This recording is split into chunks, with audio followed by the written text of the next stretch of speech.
Hey there, this is Franklin, and you're listening to Who Asked Us? Deep thoughts, lighthearted conversations. Here, you'll listen along as we discuss our way through the Bible with a growing, rotating panel of guests, none of which claim to be experts on any of this. We hope you get just as much out of these conversations as we did having them. Thanks for listening.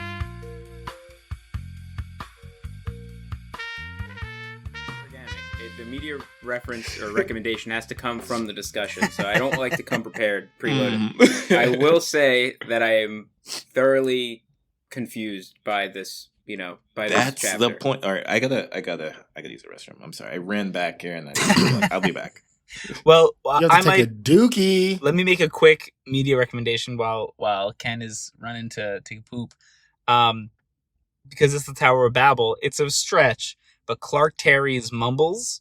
Clark Terry is a very good jazz trumpet player, and he does a tune called Mumbles, where he doesn't play the trumpet at all, and he just mumbles the entire time, and it's like a blues. So the whole time he's just, and it's fantastic. I love it. Oh, so every time I talk to you, you tell me speak up and enunciate because you're mumbling, but now you say, "Oh, this is beautiful art just because somebody's mumbling." If you mumbled better, I'd be willing to listen. Yeah, you're not mumbling good enough, Eugene. That's crazy. That's like this guy mumbles so great. But here's the thing. So if someone drew a beautiful picture, I'd go, "That's beautiful." If you drew a picture, I'd go, "This is terrible. Stop doing this." See, and if it was objectively beautiful, you'd still hate. If yours was objectively beautiful, yes, it's like my face. And you hate my face because it is objectively beautiful. You're a handsome gentleman. I hope you know that. Oh. See what he did there? Look at that smile. This is nice. This is nice. Yeah. What's it called? Should we start without Ken? I'm like really curious. Like, James, in all seriousness, you're the guy I'm leaning on for this. I try not to use the study Bible before I prep for these. And I'm like, I don't know what this means too much, So AI said that you can't really be a Christian if you haven't read the Bible. So I'm just going to assume you're not a Christian. I guess not. Oh, that's a great. I don't think that's true because some people. It's can't not read. true. Oh, okay. It's not true. That just seems a little bit harsh, Like, what if you're illiterate? Like, it's not true at all. Dumb people can't be Christians. They're all gonna go to hell. But I don't know. No, some people do think you're not whatever religion you claim to be if you don't know your readings. And I'm like, most people don't. I mean, I think it's like, wouldn't you want to read the Bible if you are a Christian? I think that's fair. But like saying you're not a Christian if you don't read the Bible. Anyone who says you're not this or not that, I mean, like, all right. So that's actually very interesting. Yeah. Years ago, one of my friends said that God's not taking attendance when you go to Mass, right? Like you shouldn't be going to Mass or church or whatever to check off the box that you went. And maybe occasionally it does feel like that, but like you should be like, wanting to go to church. Like that's the point. So I think I would guess that the Bible's in the same vein where it's like, yeah, like you don't have to like read the Bible cover to cover, but there should be that interest, that desire, like to explore and learn and be involved in this faith. Otherwise, like you're just kind of more passively a part of it. Well, what's interesting about that is, especially because, like, I say like almost every episode, I haven't read the Bible. This is my first real kind of go through, which I'm excited about. I like being that perspective. But so as I'm learning through this, I'm like, this is totally changing my understanding of the world around me and my religion. And so in conversations with people, I go, you should read this. You know what I mean? Like, this is incredible. Like, really, like, I want to encourage you to go on your own journey through the Bible. And everybody is so resistant, which I find interesting. And I'm like, and they'll say like, oh, well, I read this author wrote this thing about this person. Like, and it's a lot of people will say like, oh, I look into it via this means or that means. And I'm like, but what about the book? Like the book? Why don't you include that one?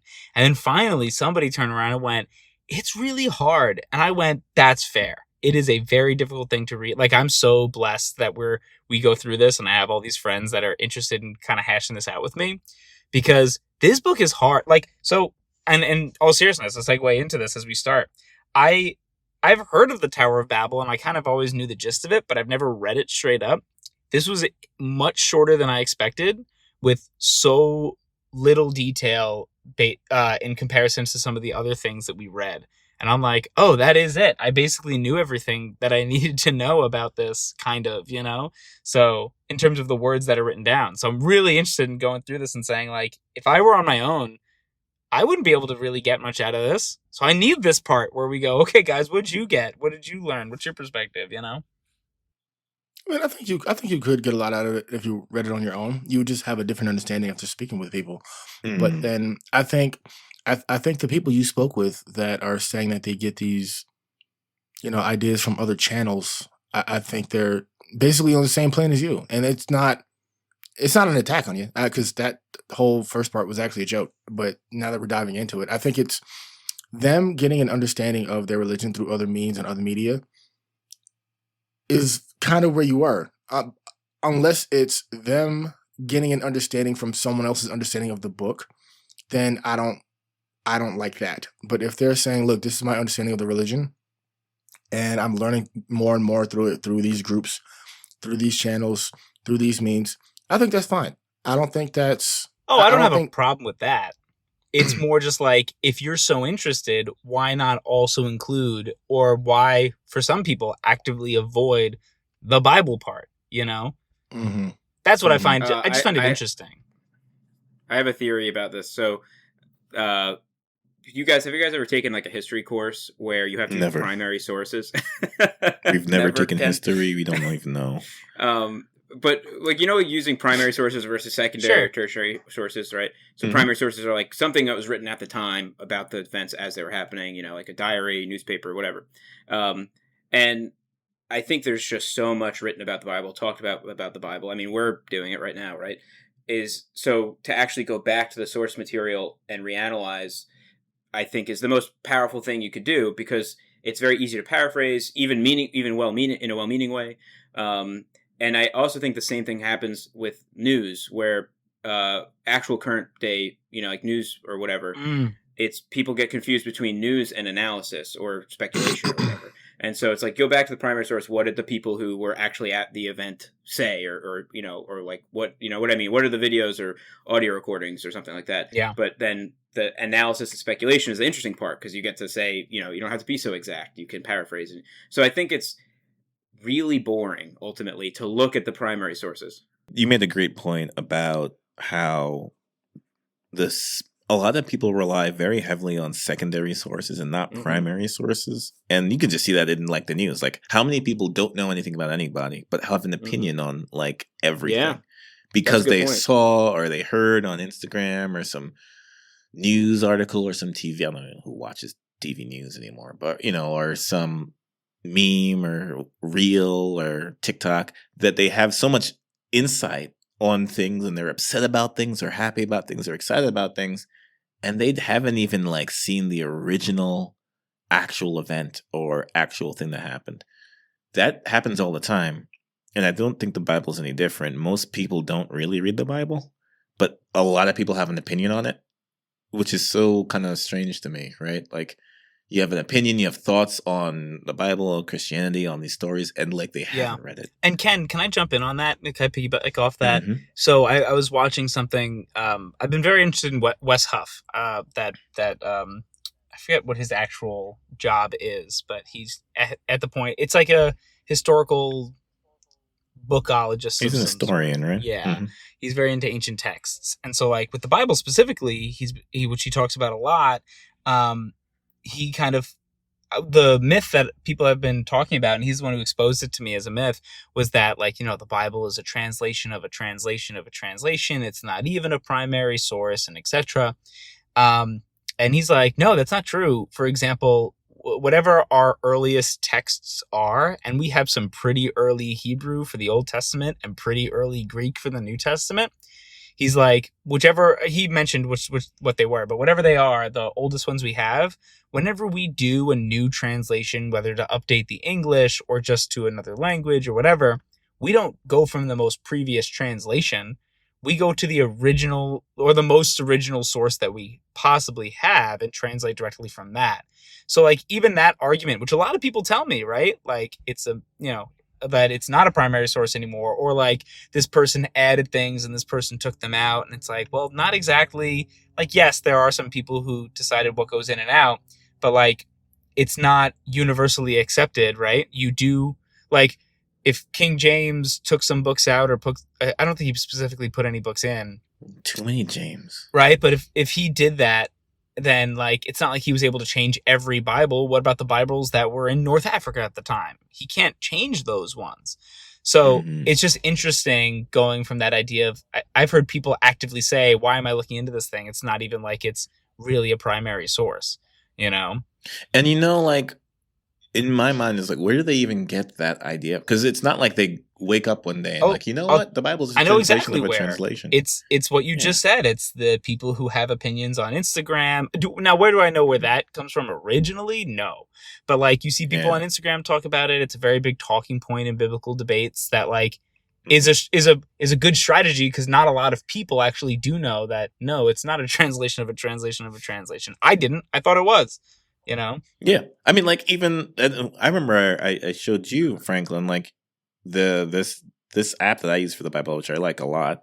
You can just highlight any of the words and see the actual original word. Yeah. And, you know, like, that's cool. In whatever language it is, you know, there's Hebrew or Greek or Arabic. Can I ask a question? And I don't want this to get us to jump too far off base. And if it does, we don't have to go down this hole. But, like, if everyone did take the time to kind of go through these primary sources and form their own opinions, would that actually help? And I'm genuinely asking because I know we're all guilty of it, where we say to each other, we want a better understanding of something. We're not here to force our ideas onto each other.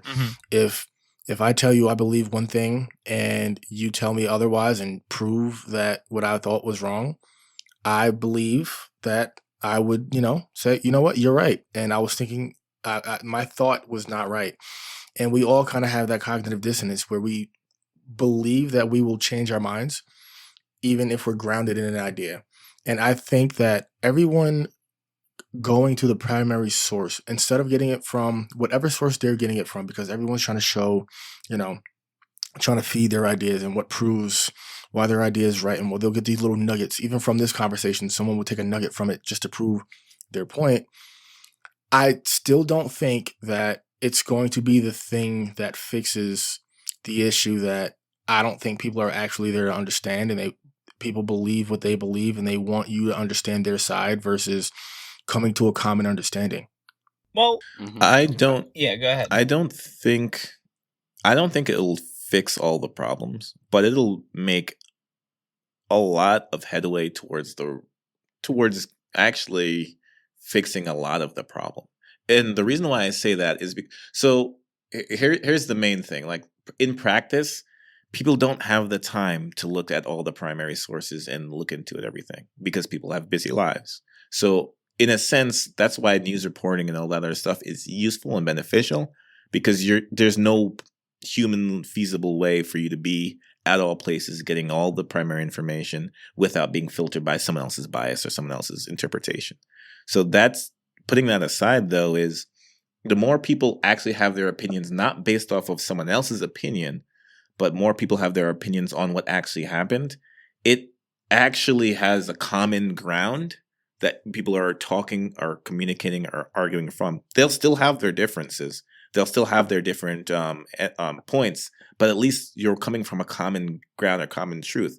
But if person A is listening to some crazy person's interpretation of something, and then person B is listening to another crazy person's interpretation of something, then they're not even going. There's no common ground whatsoever. And so they can never, ever even see eye to eye because they're working on different facts. And go ahead. Oh, sorry. Yeah. No, you go, Franklin. Well, what I was going to say is, like, I feel like that's a big reason why there's such, not to get political, but there's such a big divide between, like, the right and the left lately.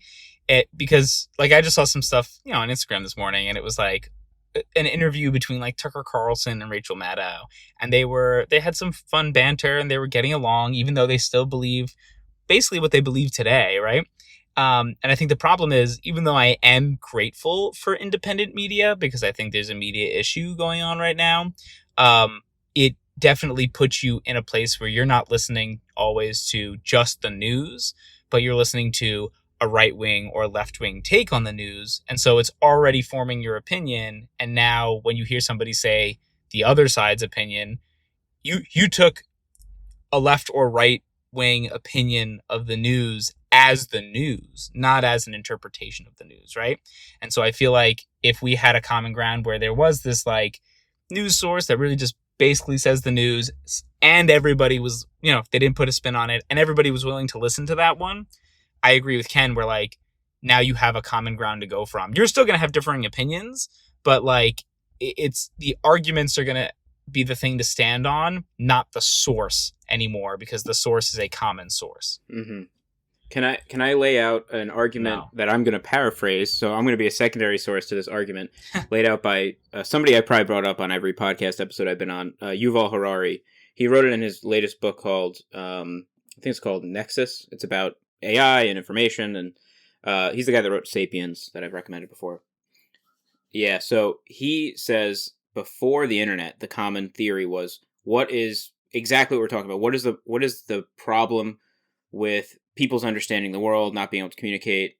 And almost everybody agreed that the problem was limited access to information. So the more information you have, the more prosperity people would bring.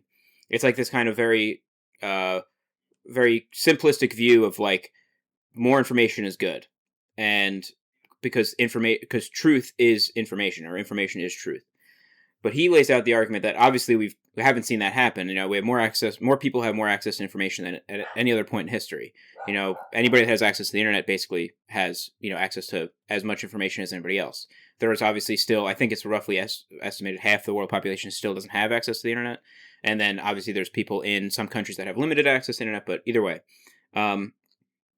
So he argues that that truth does not equal information. Truth is like the very valuable nuggets of information that have been vetted to be, correct and true. And so that I ultimately think, I guess I wouldn't argue that those are primary sources, but primary sources get closer because you could still have lies, and primary sources are just inaccuracies about events as they happen. But I think that is ultimately truer. So that's getting closer and closer. So truth is like the very valuable, very like expensive information, that like the high quality information, right? That you can trust and use. If you get 10 people on the street to tell you invest in, a specific company, and they're just freely offering that advice, like I don't know how seriously I would take that. But if I was able to actually look at the company's finances and do my own research and whatever, spend a lot of time on it, right? Like I'm getting more valuable information. It's going to take a lot of time and work. Well, I think that's ultimately what we're talking about with the Bible, reading the primary sources, and yeah, like and just what you were saying, Franklin, with like the kind of fractured media system that we're in. It's just so much information. So to get to an actual primary source, to get to something that you can trust, is really difficult to do. So I do think that getting on the common ground, like Eugene said, and I think Ken agreed, that if we all read the same primary source, that would be really, really helpful. It would go probably, 80% of the way there to getting us on the same page or something like that, right?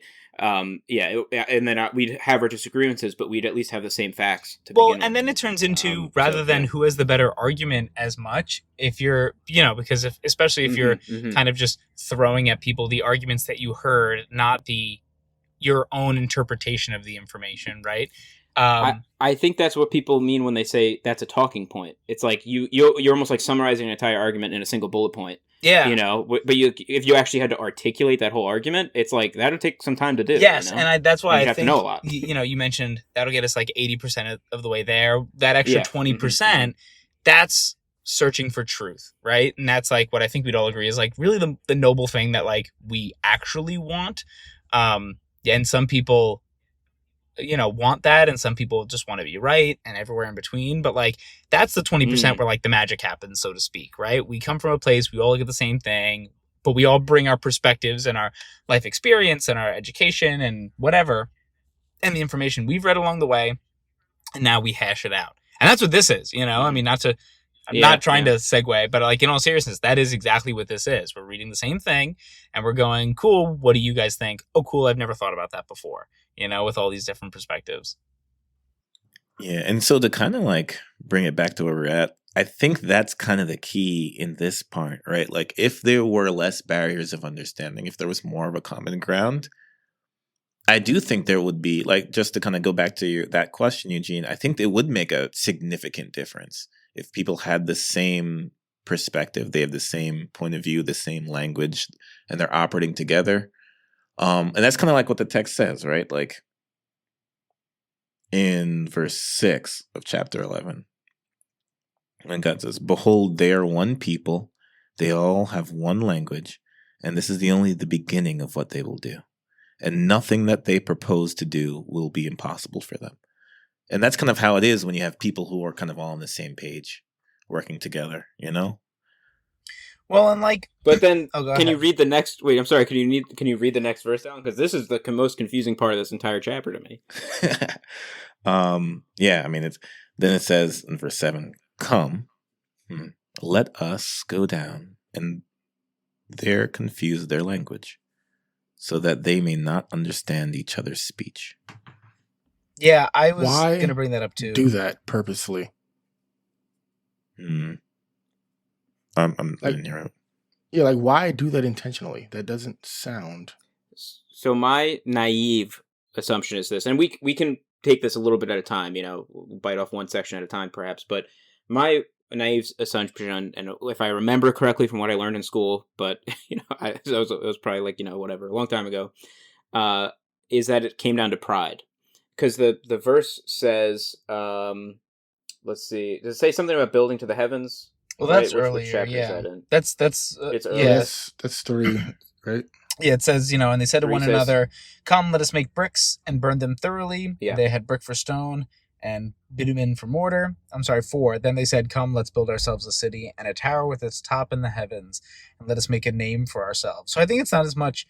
I think the "let us make a name for ourselves" is that the pride you're kind of talking about, James? Yes. Well, make a tower, with its top in the heavens. I think that's the pride aspect, where it's like you're trying to be like get to the same level of God, and be like make something that's like literally up to his level, right? Or figuratively, I guess it's literally in this case. And like that's the pride part, where it's like, yeah, you could try to be like God, but like you are not God yourself. So that would be, that's the only thing I can really interpret as like the sin or the the prideful aspect, the wrong aspect of what humans were doing in this story. But beyond that, like it kind of reads, like if I was like the first time reading this, I'm like, damn, like God's kind of a dick, like this is That's doesn't kind of seem what I like got a out nice of that. thing. Yeah. And it's like a kid knocking over somebody else's like sandcastle or whatever, right? Like that's what it feels like. And different stakes, I know, but that's what it like reads like. And I want it to have like a deeper meaning in the sense where it's God's not this vindictive, entity or whatever. But so the only thing I can make sense of, and maybe you guys might have, a different interpretation, is that it's like humans have to know that they can't be on the same level as God. Like there's a difference there. That is interesting, and that's what I was thinking the whole time. And it's also interesting to me that they foreshadowed the fact that they will be scattered all over the face of the earth. So that's really interesting that they even foreshadowed that, knowing that they wanted to attempt to be on God's level. Well, and I'm curious so that's an interesting thing, right? Because I agree with you. So they say, let's build a tower with its top to the heavens and make a name for ourselves, because if we don't, we will be dispersed over the face of the whole earth, right? So I guess like the first question I have is like, so what's the problem with them being dispersed or not dispersed, right, across the whole earth? And at the same time, it's just an interesting like argument that I guess man is making. Like, let's do this so we won't be dispersed. However, because they did this is why they eventually are dispersed around the earth, and with languages, that they cannot understand with each other, amongst the peoples, right? Yeah, and I think. Go ahead. Oh yeah, I think that's kind of part of it, right? Because it's like, what is God's in it? The whole thing is so weird, honestly. But so I'm going back to, okay, what does God want people to do. And I think that's kind of like the issue, because like, so in chapter 9, right after the flood, chapter 9 verse 1, when now everything's reset again, God blessed Noah and his sons and said to them, be fruitful and multiply and fill the earth, right? That's the charge. Like, I want you to go and fill out the entire world. Sure, I see what you're saying. And I'm on top of that, I'm giving you new kind of new authority over the fear of you, and the dread of you shall be upon every beast of the earth. So basically, it's like go out, fill the entire world, and don't be right? afraid to do so, because those things will fear you instead, right? Okay. Exactly. Like, you can go out and fill the entire world. And so, but the people are saying, come, let us build ourselves a tower with its top in the heavens, and let us make a name for ourselves. So already, like, they're like, we don't want to do that. If we don't do that, if we don't come together and do this and build a tower before the heavens, then we'll have to be dispersed over the entire world. Oh, so it's like they're actively avoiding what God told them. Yeah, wow, I didn't even think about that. Fascinating. And then, Wait, so in verse I'm 5, sorry. Can you repeat that? You said they're actively trying not to be dispersed over the. Yeah, because look in verse 4. Come, let us build ourselves a city and a tower with its top in the heavens, and let us make a name for ourselves, lest we be dispersed over the face of the whole earth. It's almost like saying, like, okay, God goes, all right, now your job is to multiply and spread around the earth. And they're saying, like, let's team up so we don't have to. Let's make ourselves like a force that can almost, now that we're unified in this way, turn to God and go, no, we're going to stay here. It's almost like they're creating like this fortress, so to speak. I don't know if that's exactly what they're doing, but that unification in that way, now that you're explaining it with that context, feels like it's specifically to go, so we could turn to God and say, no, we don't have to do this now. We're unified. Yes.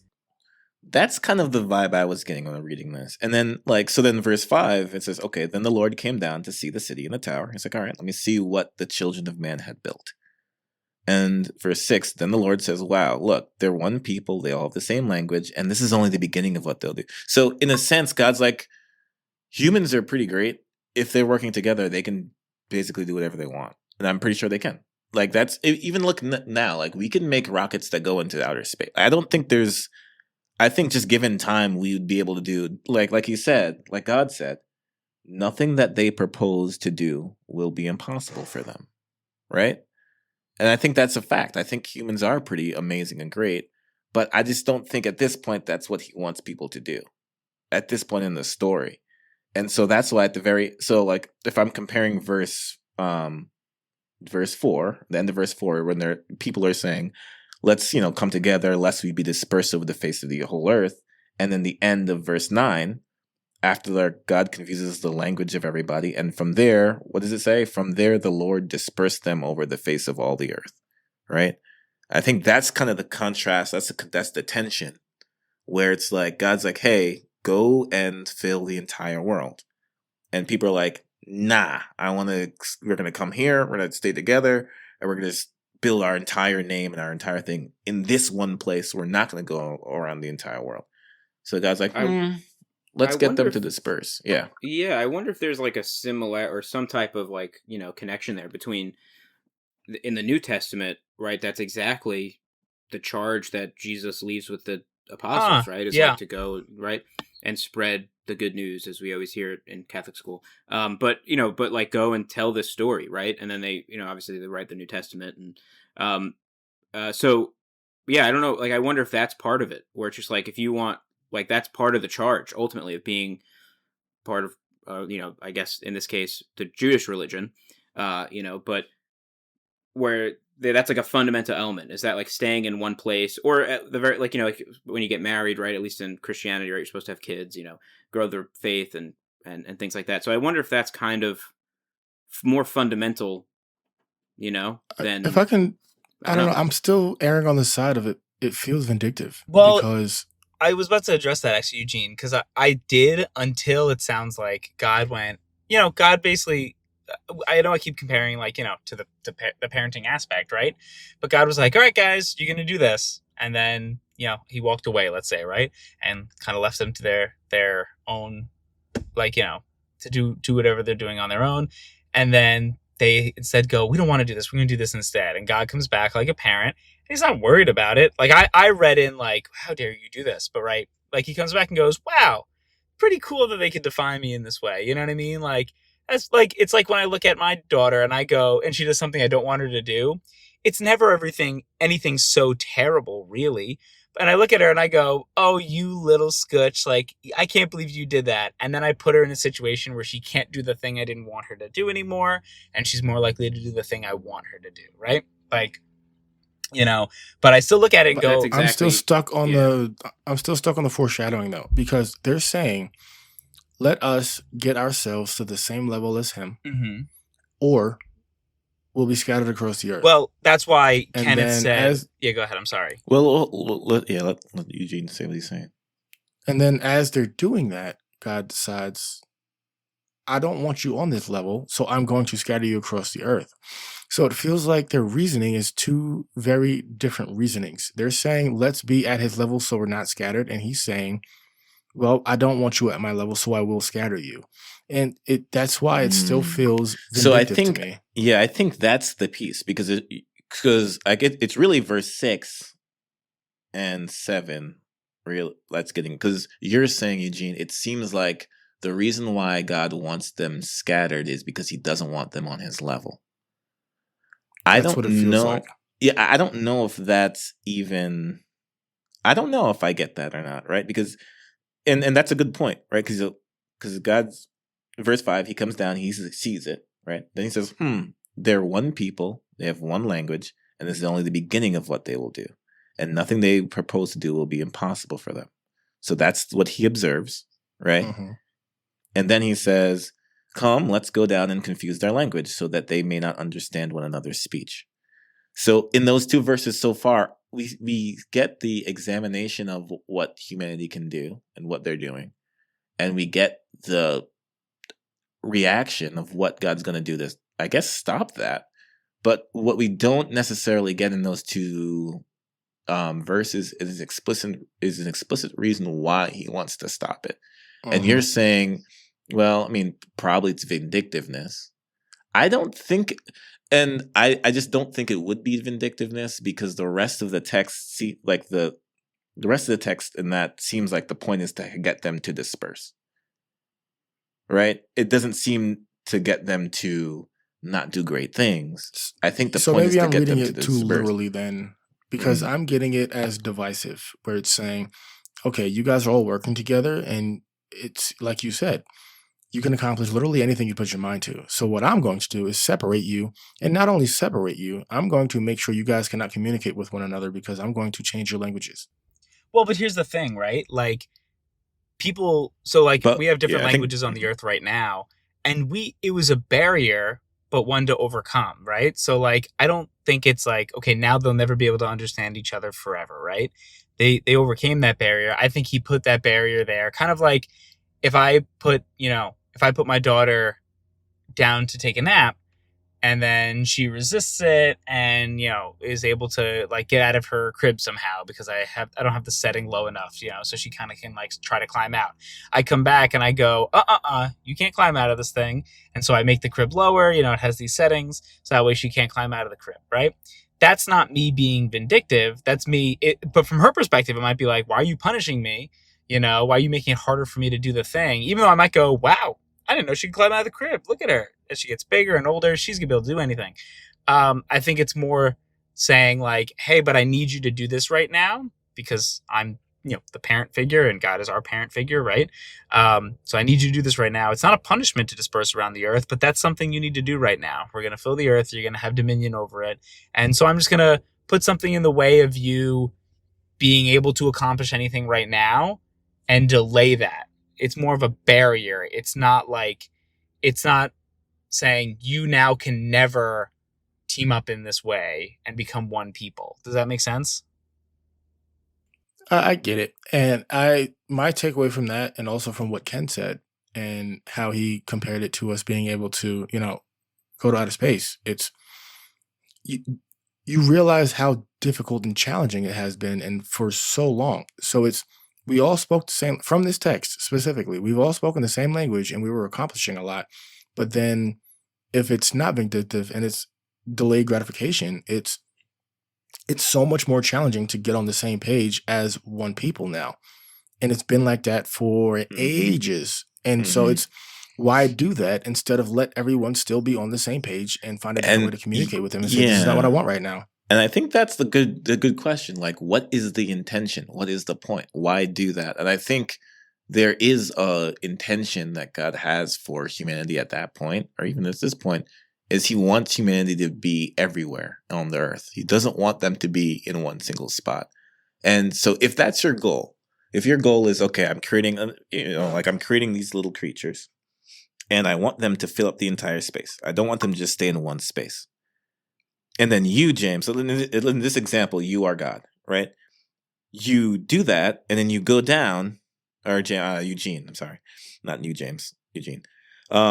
You do go down, and you see, and you're like, okay, well, I want them to take the entire space, but they're only staying in this one space.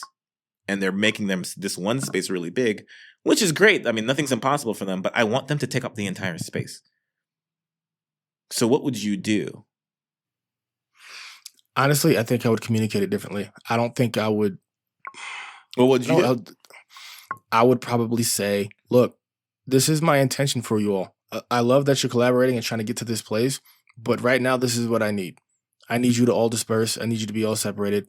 I wouldn't change their language and make it more difficult for them to communicate. I wouldn't intentionally disperse them myself. I'd say, hey, look, this is what the goal is. Or even if I'm at a point where I can't tell you the entirety of the goal because, if people have absolute truth, then it's just fear involved with that. But I think communicating it and saying, hey, look, I'm going to separate you all just so we can just populate the earth. And if you don't do it, I'm sorry. My first thing would be to communicate with them that I want them to populate the earth. And if they don't do that, then I'll say I'll disperse you. But then I wouldn't make it difficult and challenging for them and make it feel as if it's a punishment. But here's the thing, I guess, so that's the thing with the Bible, right? Is it's only telling us really what we need to know, it seems. So I feel like that's kind of what God did. I feel like, because Ken brought up the context of, what would you say, chapter 9? So Ken brought up the context of chapter 9 where God said, this is what I want you to do. I want you to spread out and fill the earth, right? And then and with that, he also says, don't be afraid of any beasts or animals. Yeah, or anything. so even makes it easier. This is what I wanted you to repeat. That's what it was. That's the key part that I missed when I said, can you repeat what you said? And I think we went back to verse 3. Yeah, so that's that's that key point right there. That's okay. Mm-hmm. Yeah, so that's why we're in a point now where God said, do this. And then they went, hey, guys, we know God wants us to do this. So to try to avoid that, because for some reason they don't want to. And I don't know why, but for some reason they don't want to. So to avoid that, they're like, let's team up together and maybe we'll be able to resist that thing that God wants us to do. And God comes down and he doesn't go, how dare you resist me? He comes down and he's more like, wow, look at that. They're capable. That's pretty cool. They're not capable as God is capable, obviously, but they're capable. That's really cool that they could do anything. They really do have dominion over the earth. However, this is the thing I need. So obviously they don't want to listen to me for some reason. So I'm going to change the environment around them or the experience around them so that they're more prone to do what I want, right? He doesn't force them to do it, but just like how I do with my students, for example. I don't want to just tell my students what to do and they listen for everything. I try to create an environment in my classroom that encourages them to do the thing that they need to get down, that guides them, right? That also helps them go, okay, this is something I need to do. So I think, especially with changing the languages, right? Now that there are now groups of people who speak the same language, those people are very, very likely to, come together and to become tribes or clans or however you want to call it, right? And they group up, and now you're going to go be with the people that you can communicate with. I mean, we see that literally in New York City with Chinatown and with Little Italy, of all these settlements where people came to America, but they found their spots and they spread out amongst Manhattan, right?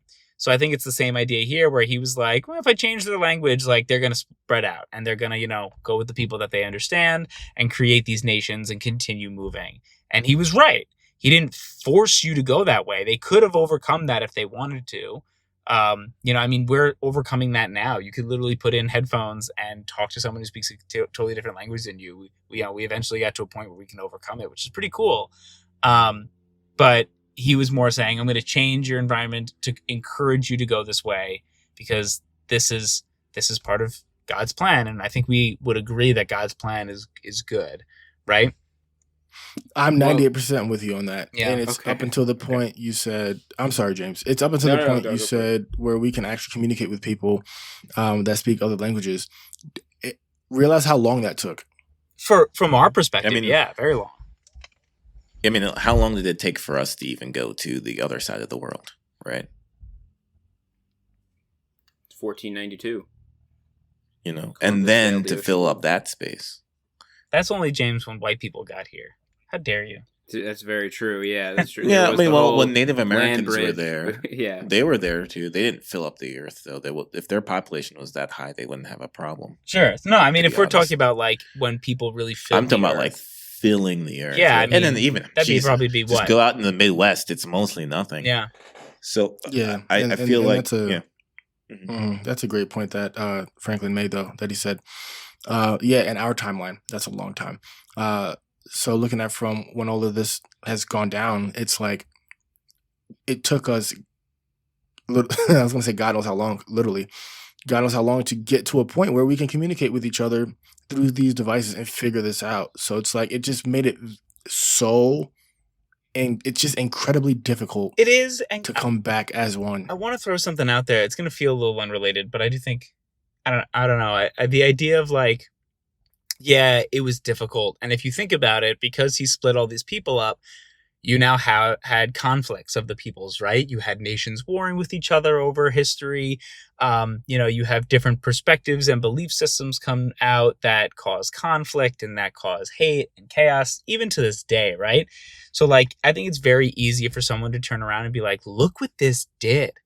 And I think the takeaway from that, and this is, I mean, under the assumption that like you believe in God and you do believe God's plan is perfect, right? Like you look at that and people go, how could he kind of, I don't want to say prompt or directly cause, because we do have free will. We could just choose not to fight with each other, right? But like prompt us in a way that he knew would cause a lot of conflict and death and etc., right? And I think the answer is like, yeah, that stuff's terrible. But from God's perspective, knowing what's, in store for us, knowing what's promised for us or whatever, that's like, we find that horrible from our perspective now, right? Like, and I think that's important to kind of note, because I think a listener might even turn around and kind of go, wait a second, but like, now that everyone's spread out, now you have, Genghis Khan's going to go and conquer other peoples and murder people. And, you're going to have whatever, like, etc. A lot of like death because of all these groups against each other. I mean, I guess. Well, I think a big takeaway is like, yeah, it did. And that's okay, because this isn't the end, right? Like, it's not like everyone's dying and it's all these horrible things. Yeah, from our perspective, it's horrible.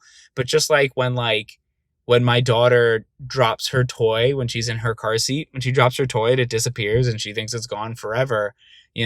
That's the worst thing that has ever happened to her. She's like, this is terrible. And I, as her parent, know like, okay, yeah, it's all right. She'll be fine. I think there's that side of it too, where like, yeah, all those wars are going to happen and people are going to be hateful and this and that, and they're going to get through it.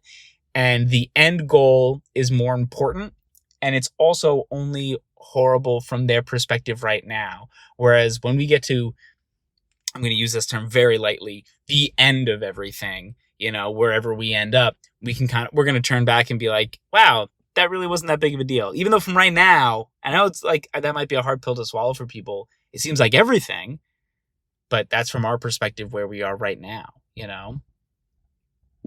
So just a quick thought on that. It sounds kind of like this is approaching the problem of pain. It could, yeah. Or the problem of evil, right? Like where,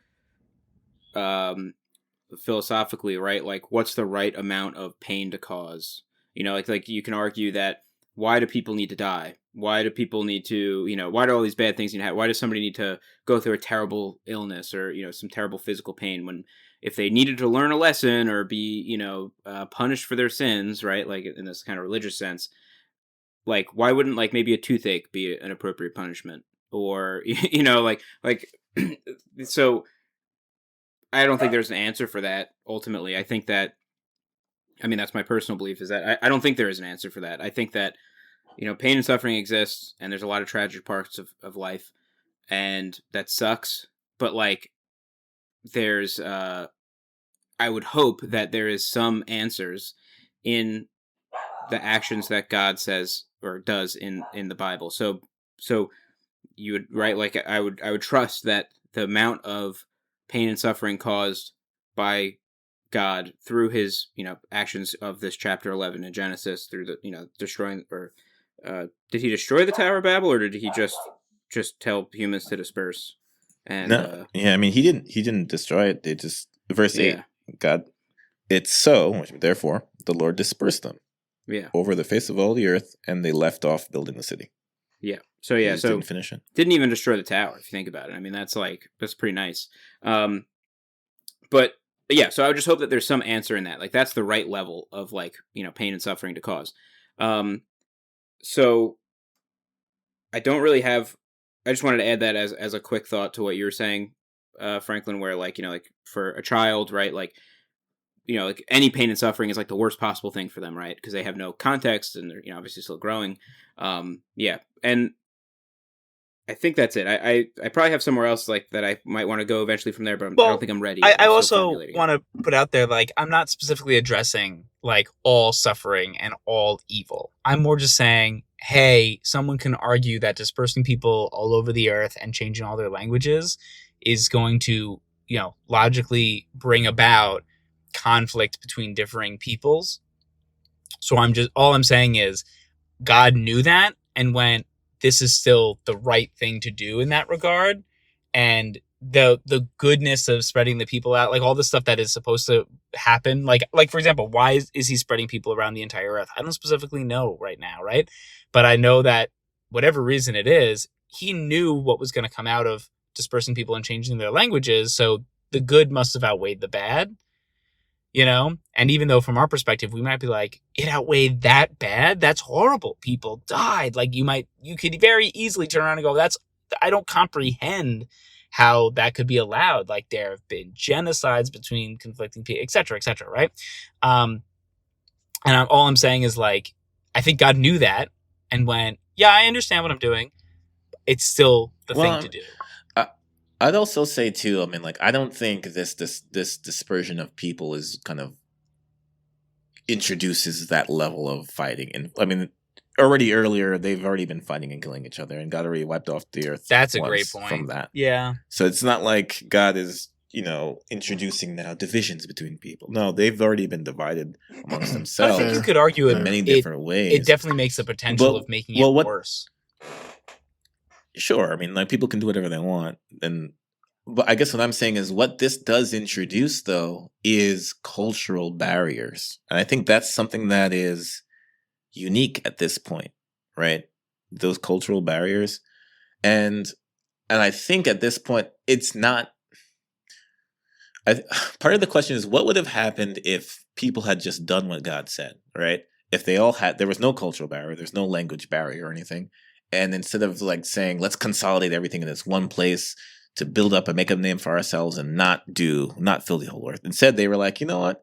Yeah, let's go and build up our families. Each family kind of goes a little further out, moves a little further out, goes a little further out, and we fill up the whole entire world, right? If that had happened as opposed to them kind of denying it, I feel like that could very well have just been great, right? Sure.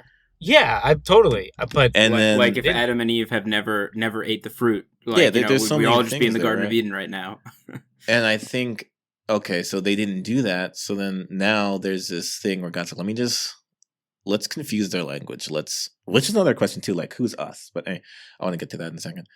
But he's like, yeah, let's confuse their language. Let's make them all different. And what that does is it's not physical. It's not like he's killing them he's not like teleporting them to another area. He's just saying like, okay, I want you guys to still work together in your groups, right? Because together you're stronger, but I don't want you guys to all be in this one spot.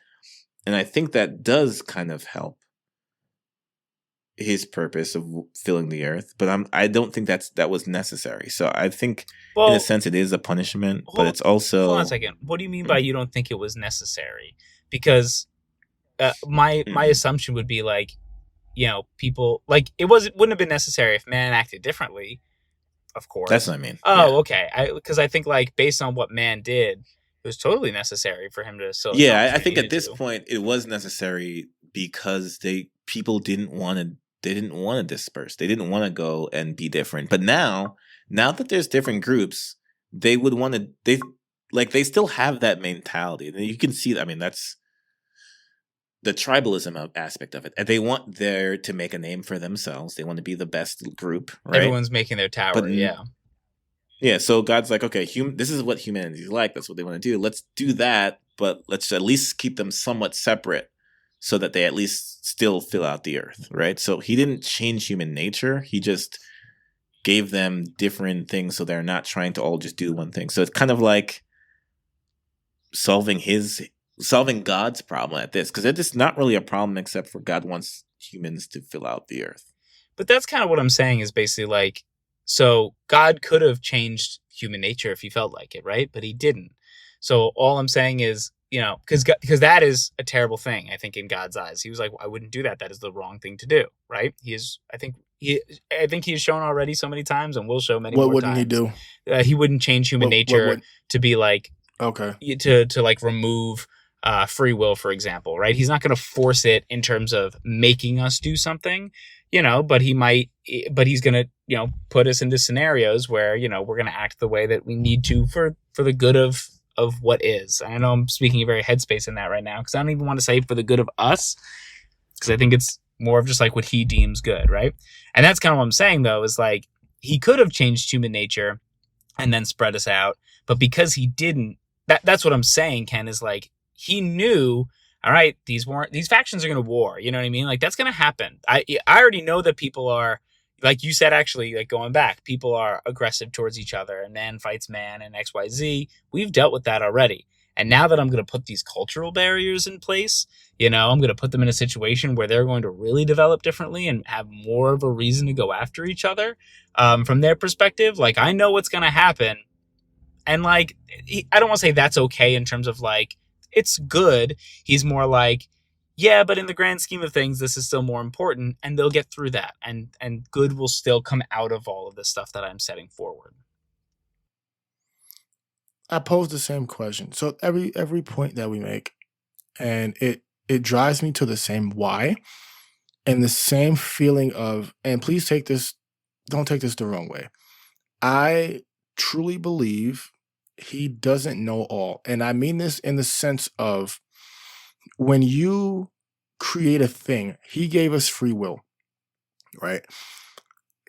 Whenever you have a conversation with someone and tell them how you feel and express what they did, how it made you feel, you can't control their response and their reaction as much as you want it to be some level of understanding, right? But it seems like every single time God asks someone to do something, they go against him. And if he has the ability to change human nature, he would, right? So I don't think he knows that dividing people is going to cause wars, because if he did, I don't think he would want that to happen.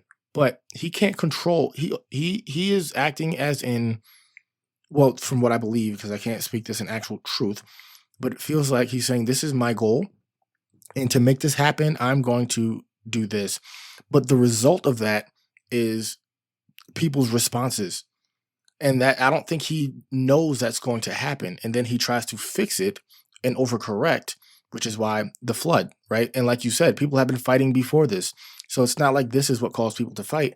And so now, why are you going to separate people and make them want to be the best of them instead of them collectively working together? So now you have, like you said, like you said, Franklin, in New York, where you have Little Italy, and you have just all of these different spots in Manhattan. Now everyone is trying to be the best version of their group instead of everyone working collectively to be the best one. And that was directly caused by actions by God. And so I don't think he knew any of this was going to happen, which I think is okay. I have a strong thought on this. Yeah, go ahead. I'll go last. So I disagree. I do think that and this is like a big reason though big atheistic argument is kind of actually related to what you're saying, Gene, where the God cannot be all knowing, all loving, and all powerful, because how could somebody that's all knowing and all loving, not be able to then stop tragic events from happening, right? So then he has to then want those tragic events to happen, or in this case, cause a tragic event, right? Like causing confusion and basically setting up wars to happen in the future. So that is like a very difficult thing to reconcile. So I think the only way, like logically, that at least I can reconcile it is he does know that these things are going to happen, and he does have the power to stop them, but it's for some unknown reason to us as humans, like there's a reason that it's better for the event to happen than to not. It's like kind of like the same reasoning as everything, literally, like everything happens for a reason. So when people say that, that's what I think. Like if a tragic event happens to you, or a war breaks out, and all of a sudden you find yourselves on the front line, or a family members are like killed, and like we're like, in terrible, horrible ways, right? Like the worst like imaginable type of pain and suffering you could probably go through. It's hard to think, especially right after something like that happens, like this is all happening for a reason, right? And my best logical conclusion to that is that we just can't understand that reason. So for God to say in this, back to chapter 11, to be able to, sow this confusion, there has to be a reason, and the consequences of, of him deciding to sow confusion and cause different languages and disperse humanity. The consequence of that is all wars, right? All these terrible things that has to have been better than the alternative then. And so I do think that he would be all knowing in that case, and he would, he would know that would be better than whatever the alternative might be. And I'm almost tempted to say, like, if this was like a story, right? Like if I was writing a novel or something, I would probably make it so that the thing that in this, whatever is God and whatever is the creation, like do you think God is afraid of his creation, right? Like, do you think that there is some semblance of, if humanity becomes too powerful, right, they would eventually actually pose a threat to God? I don't think that's actually true in our life, but I do think in a story that can almost make sense. So I don't think it would go that far. I don't think God would be afraid of like humanity actually rivaling him. But because that's then where the all powerful aspect comes in. So yeah, so I do definitely disagree with the fact that he didn't know. The only logical way I can basically explain it is that there's ultimately some reason for all tragic events, and sometimes only God can actually know the reason why. And the last thing, I know I'm long-winded here, the last thing I want to say about that is there's also no way of knowing the alternative. It's very, very, very tempting to think like, oh, if I, whatever, moved to this place or didn't move to that place in a small stake scenario, or right, like if I lost a family member in war or didn't lose them in war. It's very tempting to think what would have been if things were different. But I strongly think it's tempting and it's interesting, and maybe it's even healthy to an extent to think about that, to make sense of the world. But there's that reality just doesn't exist. And so so I don't think there is a reality that exists where God didn't disperse all humanity, right? Like we're living in reality. This is it. And so there's no other scenario that there's no way of knowing how any other scenario would have played out. Mm-hmm. So sorry, that was long-winded. So I love that. I'm very curious to hear your guys' thoughts. No, that was good. Yeah, I think that was good. I do also, I have a very strong view of God's all-knowing aspect. I think he really is. But kind of to your point, Eugene, though, the story up to this point I wouldn't say isn't really portraying him that way, but it's actually, and this is kind of something I want to bring up. I think there's a little sense of another dialogue going on that makes it seem more like it's revealing things over time, as opposed to saying, well, this is what God wanted to do, this is what God knows, and he did it, right? I think it's so what's very confusing to me is verse number 7, where it says, "Come, let us go down in there and confuse their language." I don't know who that is. Who is God talking to? Or when he says, "Behold, they are one people." Behold means look, right? Who is God talking to? And I think in that sense, and we see that elsewhere too in Genesis. And in that sense, like using a plural, like he's like God's amongst other people, like I'd assume angels or somebody, or is that what you're thinking? That's kind of what I'm getting at, because it's more of like, in a sense, I think humanity is an experiment and a process, and I think that's intentional, and I think God knows that. And I think that's what we're seeing. I mean, I know, like that is what we're seeing. Humanity is a process. It's not something that it's a process, and you want them to do certain things and grow in a certain sort of way, and you have to make certain adjustments and changes throughout the growth of human existence.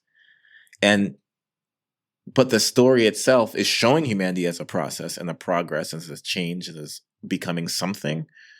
And with that together, it seems that God is reacting and not being proactive, right? And if God's reacting, a case can very well be made. Well, he's reacting to change, but if he knew everything, he wouldn't be reacting. He would have a plan in place from the beginning. And so I could see how we can read this and say, like, it seems like God's just reacting. But at the same time, just because someone's reacting to something doesn't mean that they didn't anticipate that thing. So I think at this point, the jury's, I mean, if we're just going based off of just the text, and again, I really like doing that.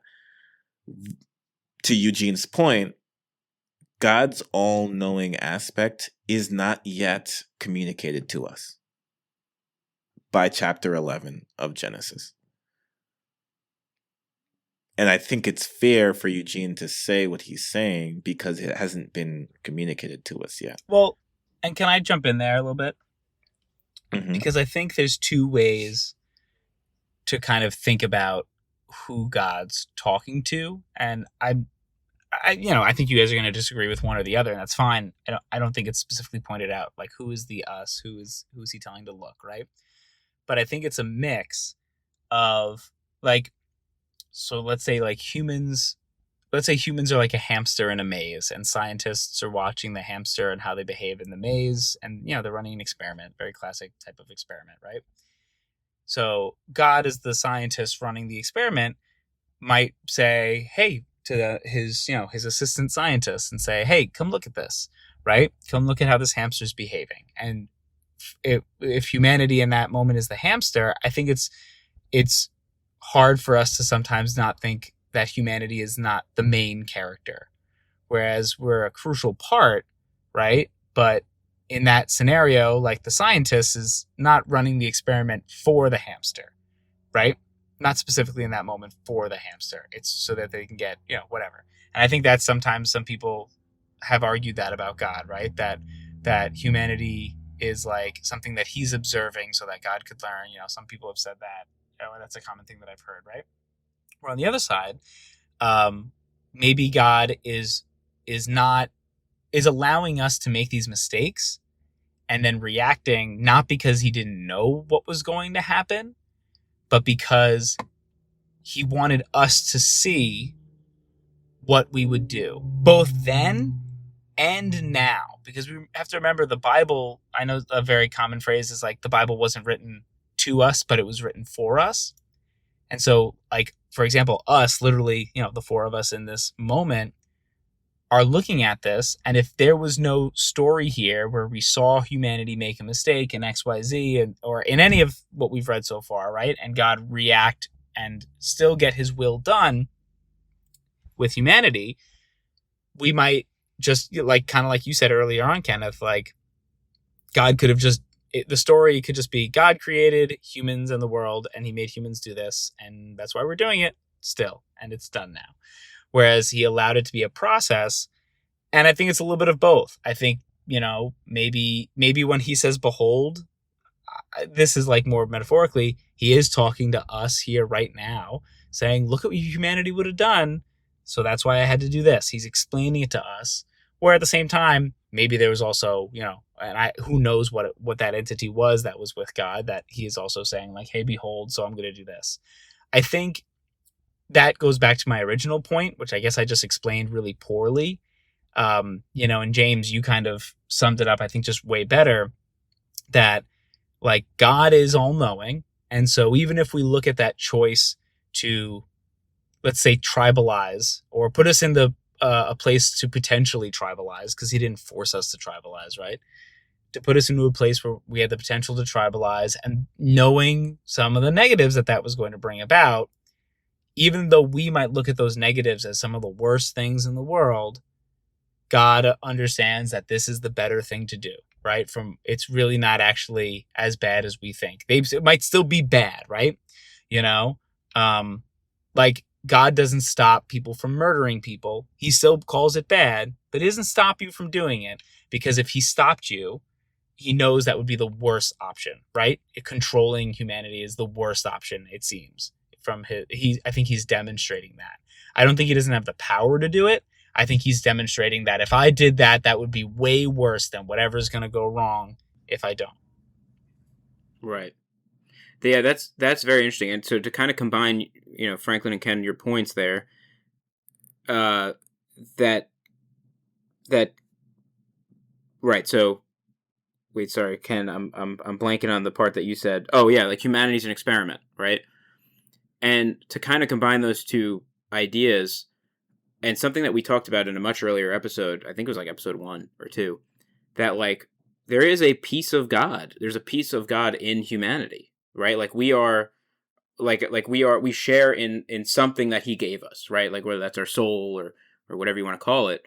And so, to like He breathed life into Adam. So yeah, this must have been the first or second episode. So to call humanity an experiment. And I actually kind of think, I guess, is kind of like the same thing as saying, Franklin, what you said, like having free will, right? Like being like God, not that He doesn't have the power to control us, but to know that that's the ultimate like gift, or the ultimate, I don't want to say truth, I'm not sure, but like the ultimate best thing, I guess, is to kind of give us that choice or free will. So that's fascinating. I don't know. And I think just to not do a deep dive on this part, but I like the way you phrase that the gift is free will. Because, Natasha keeps kind of saying like, hey, we have to remember to like look at Jesus and look for Jesus in the Old Testament. Like the grace of God that we'll talk about a lot in the New Testament, the grace of God is that we are saved if we want to be. And it's just like, okay, because if you want to be, you just have to do X, right? So like the free will is built into the grace of God, right? He doesn't force it upon you. He's not giving it out for free either, but it's like, here's here's what you need to do. And it really is a choice. If you boil it down to like its really like simplest form, like it really is a choice.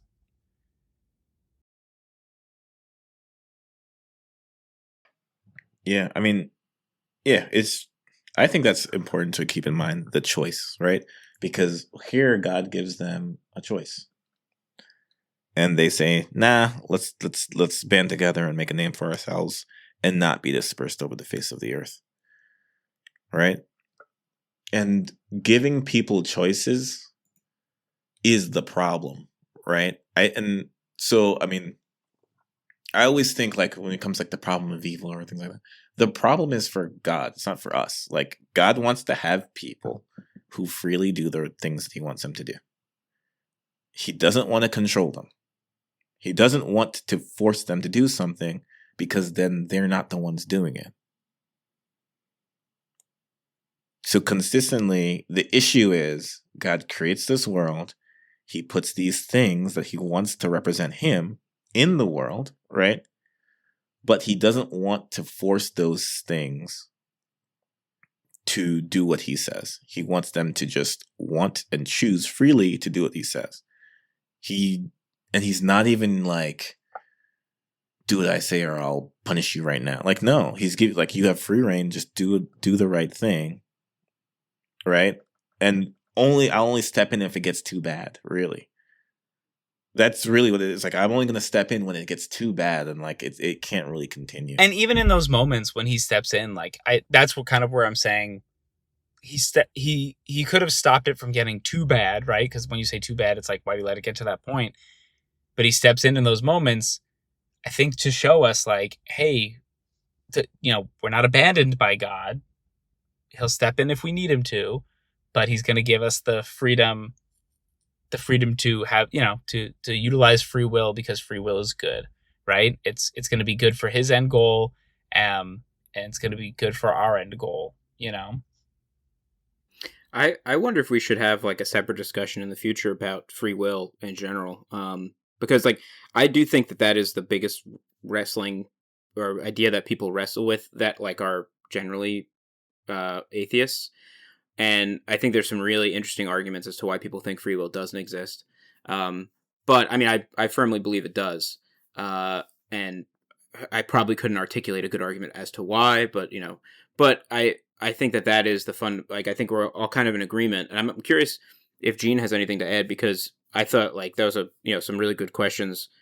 Really good questions leading up to it. So, and then I don't know if you guys also want to move on to kind of the next part of this chapter, which is like the Shem's descendants.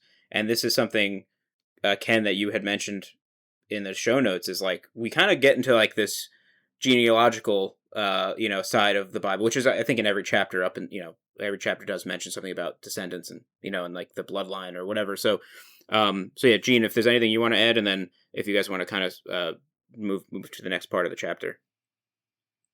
I know, and I'm glad I was able to you guys were able to answer my questions the way you did and actually understand where I was coming from. But the only questions I would have, and yes, James, I would like to have a conversation on free will in the future. But my questions would end up moving us and that's forward. my free will. So that was a great setup and a good wait and a great payoff. Well done. 10 out of 10. No notes. I hate you. All that setup of like, yeah, we should talk about free will. And he's like, go ahead. Tell me you want to talk about it. But I don't want to saying, Eugene. So after everyone was separated, right? And we move on to, my version on Bible Gateway is from Shem to Abram. I want to figure out who are people and who/what are cities, because I know at one point we talked about there are a lot of names thrown out at once, and sometimes they're people and sometimes they're cities named after people because of how long these people or cities have lived and how it continues to decrease as time goes on. And so that's where I want to get a better understanding of that. Are you talking about in the years and such that they start to mention? Yeah, so the amount of people named, are these all people or some of them cities? And so when it says here specifically in line 13, it says, and after he became the father of Shelah, Arphaxad lived 403 years and had other sons and daughters.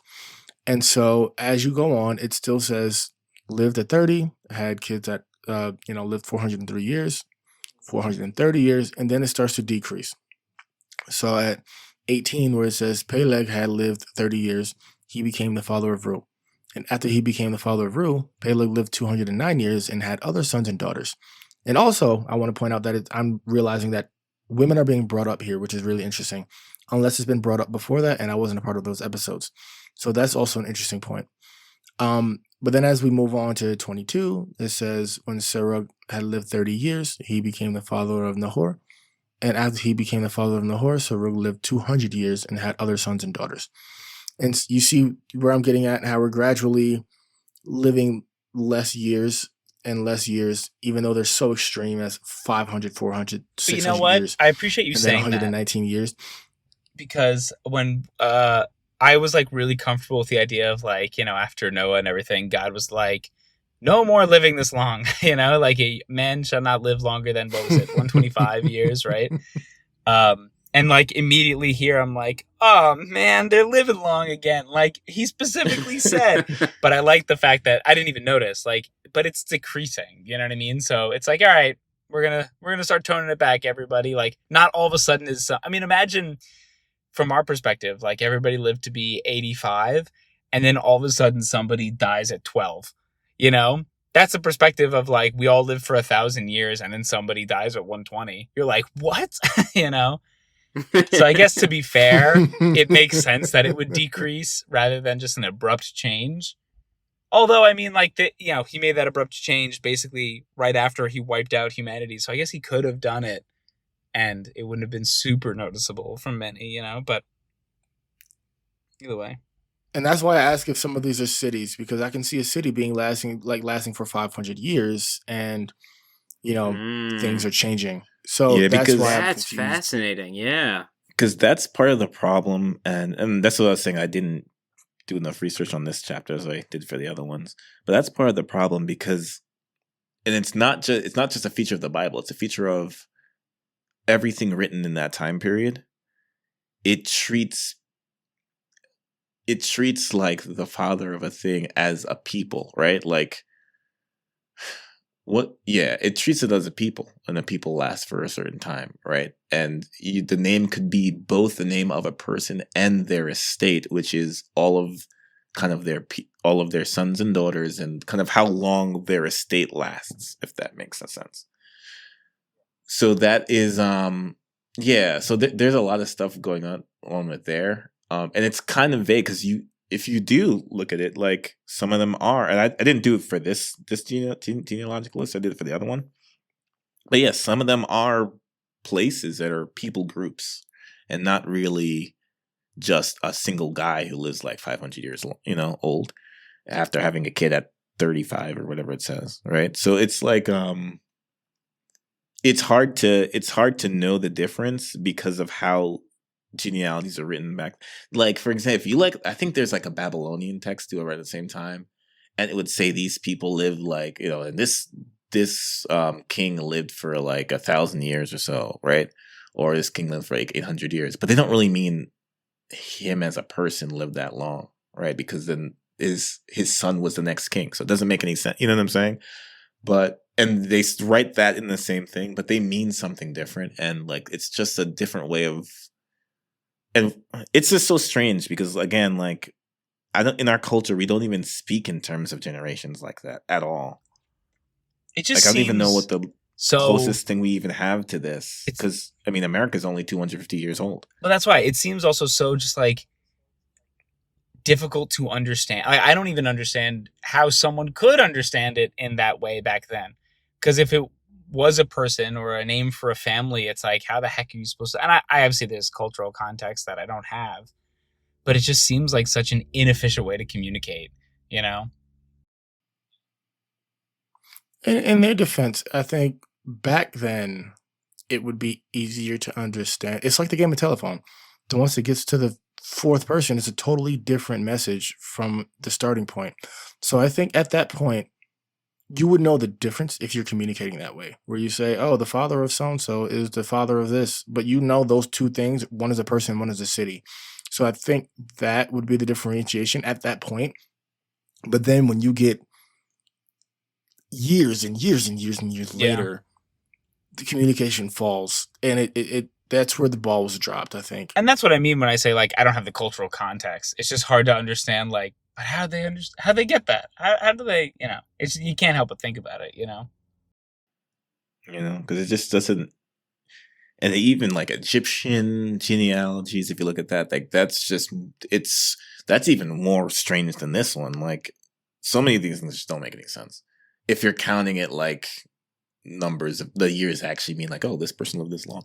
I really don't think I'm pretty certain that's not what they thought, because they could see in their lifetime when someone was born and when someone died.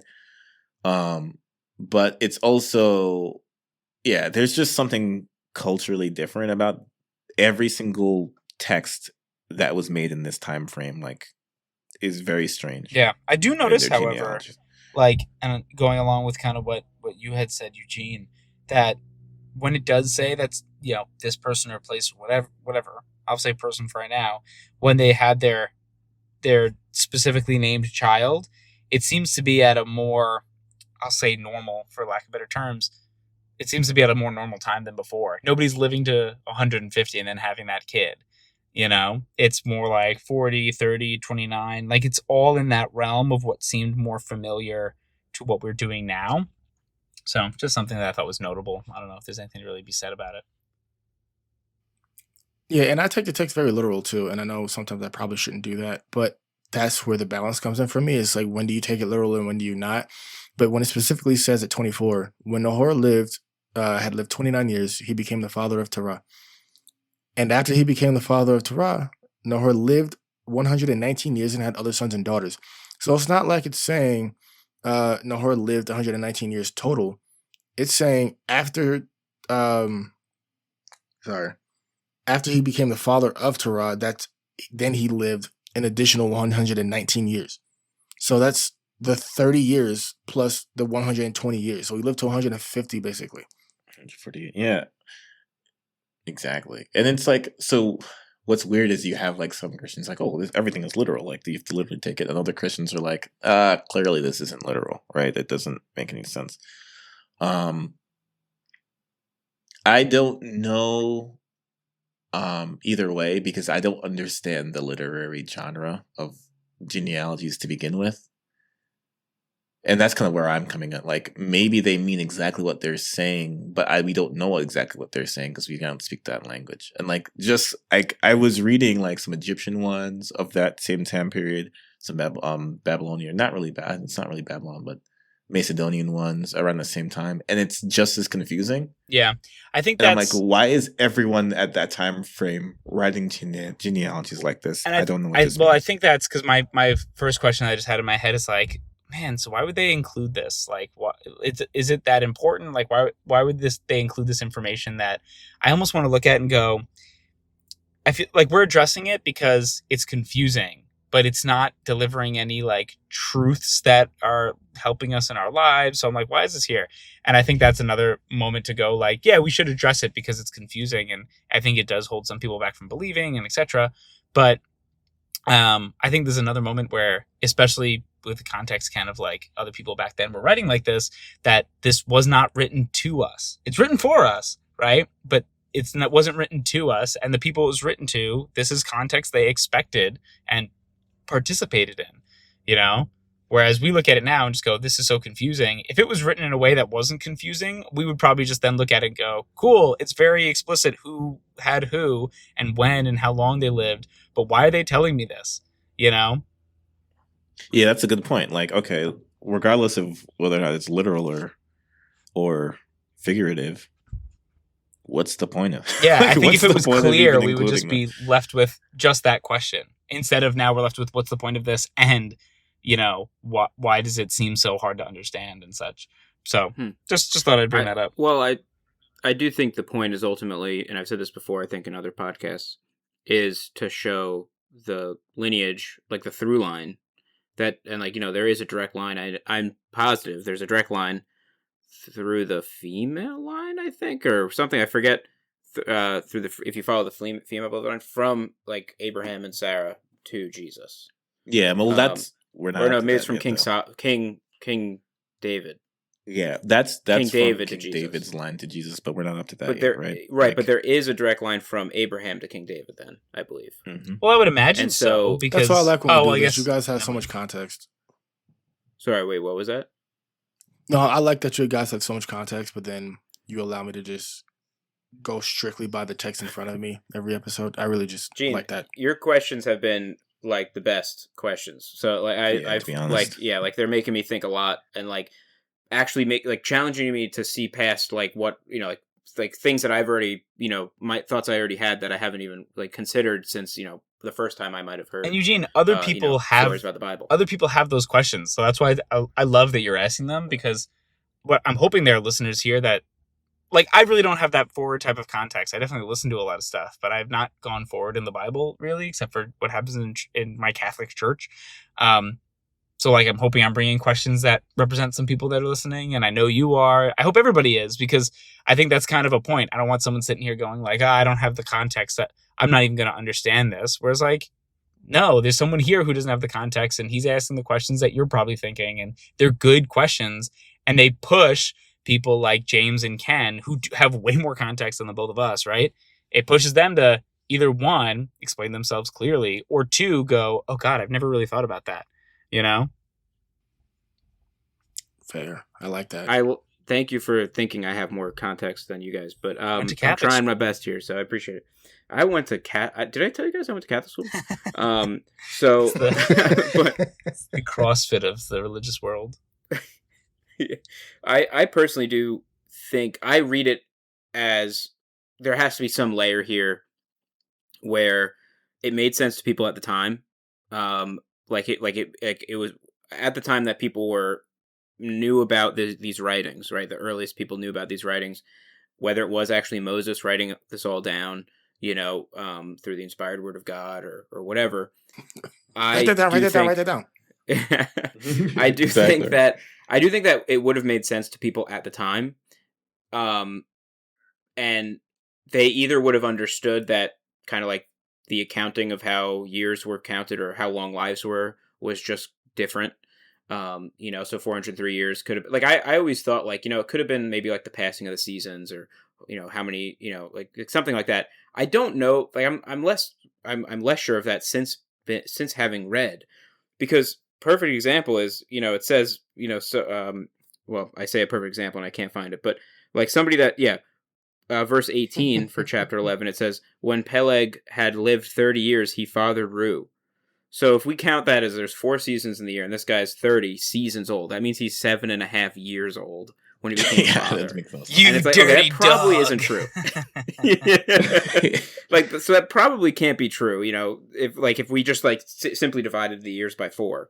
But if you do, like, some ages make a lot more sense. Like, if 150 years, that's like 37, 38 years. It's like, okay, that's young, but like that makes a lot more sense. So I don't think that's the case anymore since reading it. But so, and then the other thing is, every now and then you'll hear news stories about, oh, there's somebody, in China, or, somebody that's like the oldest person in the world is 122 years old.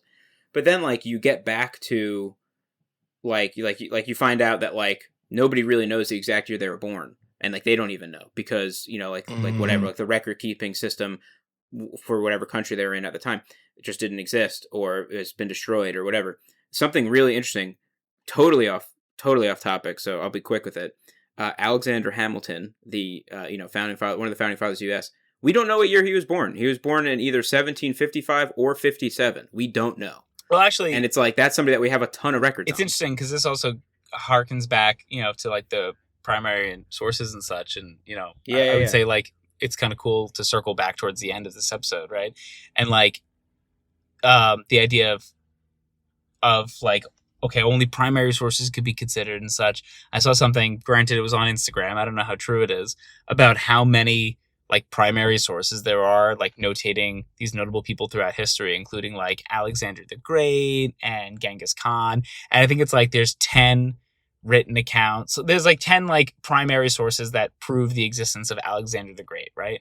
Apparently, preface this with like, this is off Instagram. This could be a total blatant lie, Yeah, right. And there's like 12 of Genghis Khan or something, and then like of Jesus Christ there's like 1,000.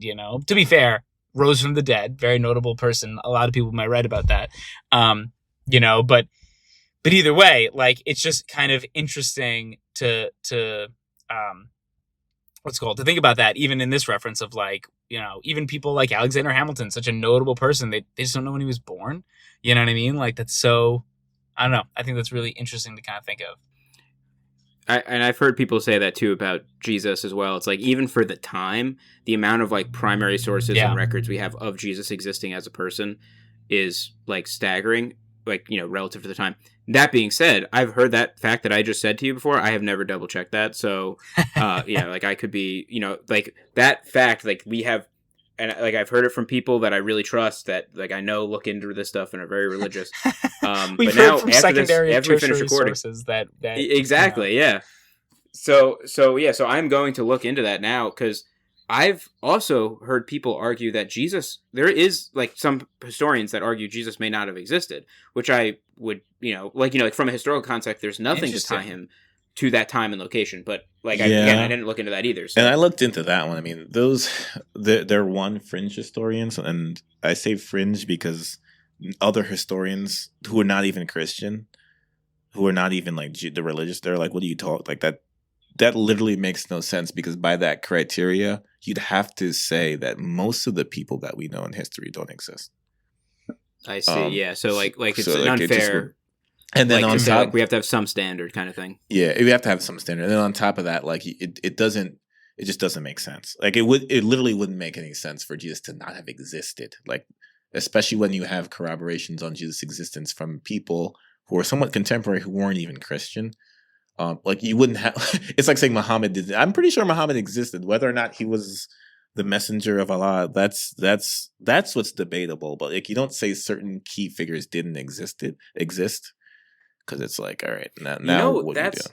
That's fascinating, because that actually brings us right back to, I think, to the second half of Genesis chapter 11, because the more I've read, the different chapters of Genesis, the more I realize, like, this was probably, for a lot of people, like a proof of existence, like a proof of history, right? Like a lot of, like, and I think there's a lot of sects of Judaism that read the Old Testament like a history book, and Actually, so, like, I do think that there is, like, a cultural... No, like, you're right, James. This is, like, the cultural tree of life kind of thing. Like, this is our heritage, and here's the proof that we're related to, the chosen people of Israel. No, you're actually... So I'm sorry to interrupt, but you're 100% right. I totally forgot about this. So that's another thing that I've heard from Wes Huff, where, like, in the Gospels, for example, there's a lot of information that's kind of written down in there about, like, who was ruling at the time. Basically, a lot of things that seem irrelevant to the story, but you're totally right. The common practice in the ancient world was to include all of that information so that you could kind of, like, make sure that you were verifiable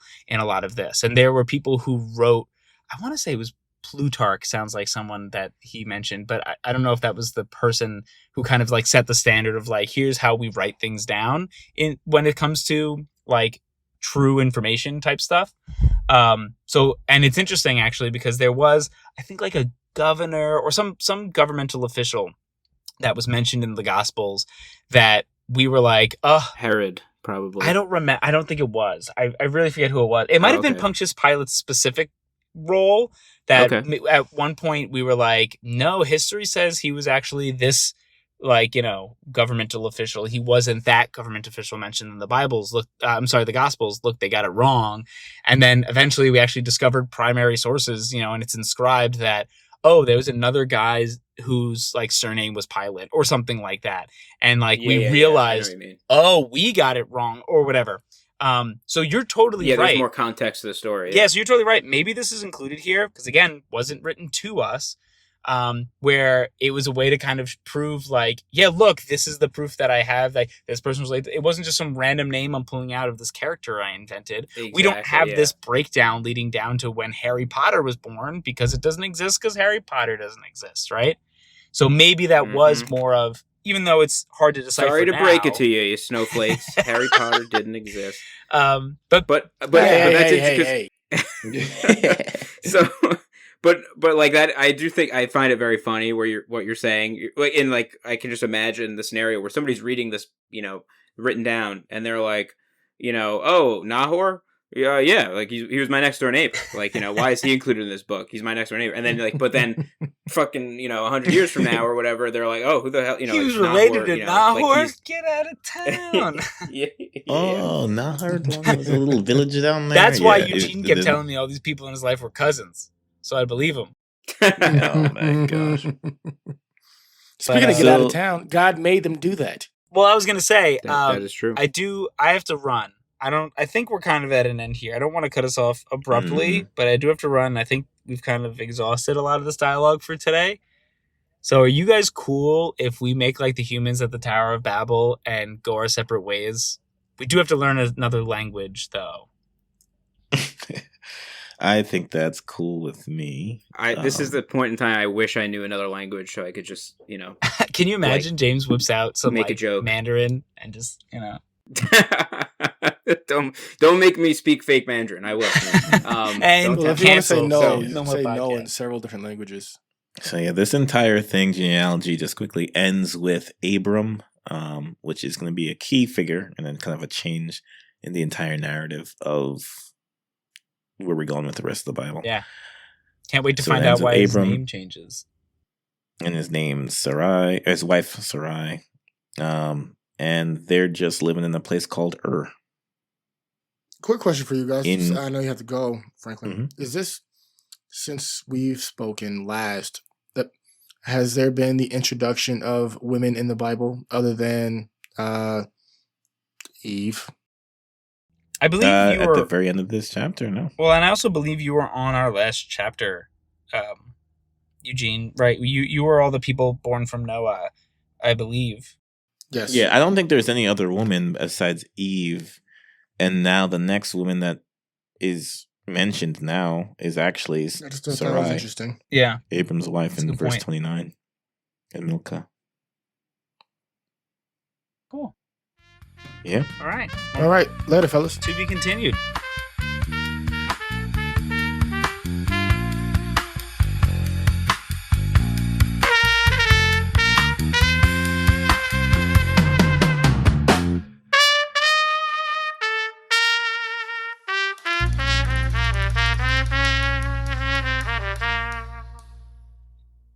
Yes, James, I would like to have a conversation on free will in the future.